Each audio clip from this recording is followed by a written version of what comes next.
আলহামদুলিল্লাহ। আসসালামু আলাইকুম রহমতুল্লাহ। নাই মামার থেকে কানা মামা কিন্তু অনেক ভালো। কেন বললাম এই কথাটা? আপনারা এই কথাটা একটু গুরুত্ব সহকারে শোনেন।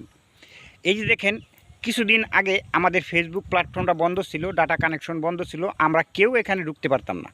কিন্তু কিছুদিন যাওয়ার পর যখন ব্রডব্যান্ড ইন্টারনেটটা কানেকশন দিল, তখন আমরা কিছু কিছু কন্টেন্ট ক্রিয়েটর আছি, মানে তাড়াহুড়া করে ভিপিএন দিয়ে ফেসবুকে ঢুকে ভিডিও আপলোড করি, মানুষের ভিডিও দেখলাম, কমেন্ট করলাম, লাইভ করলাম, সবই করলাম।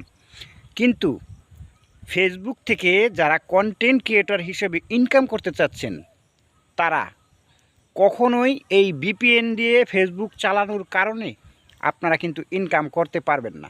দয়া করে আপনারা যে ভিডিওগুলো আপলোড দিচ্ছেন এবং দেখছেন, লাইভ করছেন, সেই ভিডিওগুলো আপনার পেজ থেকে ডিলিট করতে হবে। দয়া করে এই জিনিসটা আপনারা তাড়াতাড়ি করে ফেলেন, যদি আপনার পেজটাকে সচল রাখতে